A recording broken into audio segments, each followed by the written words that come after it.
All right, that's all the sports. Thank you so much, Robinson, for that. Now let's continue with other news making headlines. Coastal counties are seemingly hell-bent on implementing the ban on muguka, despite Tuesday's court ruling that temporarily suspended the ban. KTN News has learned that the counties are banning the midnight oil, trying to devise ways of eradicating the transport, sale, and use of the stimulant within their borders while still being legally correct.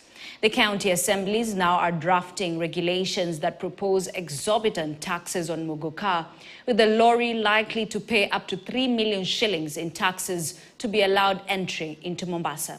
Tobias Chanji reports. On Tuesday, the High Court in Embu handed muguka farmers some temporary reprieve by lifting the ban imposed on the commodity in the coastal counties of Mombasa, Kilifi and Taita Taveta. Just a day after the court directive, muguka traders started transporting the stimulant into Mombasa, clashing with the county askaris who were determined to keep out vehicles ferrying the commodity. The confrontation was ugly. The three counties have now devised clever ways of implementing the ban without contravening the law or disregarding the court order.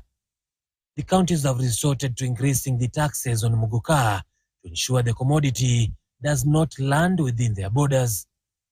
For instance, Mombasa County has imposed a tax of 6,000 shillings on each small box of muguka, meaning an entire lorry might pay up to 3 million shillings. Tunasema wale wenye kuleta muguka, ukiangalia katika finance bill, tumeweka pale kama county assembly, kila box ya muguka inafaa ilipe 6,000. The same has been replicated in Kilifi and Taita Taveta counties, with Kilifi Assembly Speaker Teddy Mwambire revealing that there is concurrence among the 6 coastal assemblies to have similar bylaws of high taxes. Sisi kama mabunge ya Pwani, mabunge ya gatuzi hapa Pwani, tuko na mikakati ya kuzungumza ili tuone kwamba tunaleta sheria ambayo itakuwa iko sawa kila mahali. Kama ni ushuru ambao utatozwa kule Taita, ndio ule utatozwa kule Mombasa, hapa Kilifi, Tana River, Lamu, Kwale. Na katika hiyo mipangilio ambayo tuko nayo, kama tutakuwa tumeshindwa kule kotini, lakini tuna imani kubwa kwamba vita vya kotini tutavishinda. According to Mwambire, Kilifi is yet to be served with court orders, therefore will continue implementing the ban. This even as women took to the streets of Kilifi town in support of the ban and castigated courts for lifting the muguka ban. Hakuna koti yoyote kufikia sasa ambayo imesema kwamba uamuzi ambao ulitolewa na Gavana Mung'aro umeng'atuliwa.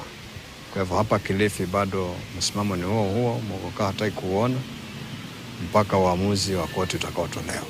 Sisi tunataka kuwaambia wale watu wa serikali pamoja na wale wauzaji wa muguka, ikiwa wana haja na sisi, watuletee viazi, watuletee vyakula, watuletee maharagwe, watuletee mahindi, tutakula, lakini wasituletee muguka. Tuleteeni vyakula, msituletee muguka, unaharibu watoto wetu. In Kwale, the budget proposal that has already been passed by the assembly has a myriad of changes. For example, a canter transporting muguka will pay 100,000 shillings per trip, up from 1,500 shillings, while a lorry 200,000 shillings per trip, up from 1,500. A tuk-tuk will pay 40,000 shillings, while offloading is 50,000 shillings, up from 10,000. A basin, box or bucket pay 10,000 shillings. As a county government, we are not encouraging nor condoning the use of muguka because of the known challenges to the human health. We have a discussion with the county leadership and agreed to put regulations on the use of muguka through a legal framework. Tobias Chanji, KTN News, Mombasa County. Nakuru Surgeon Dr. Magare Gikenya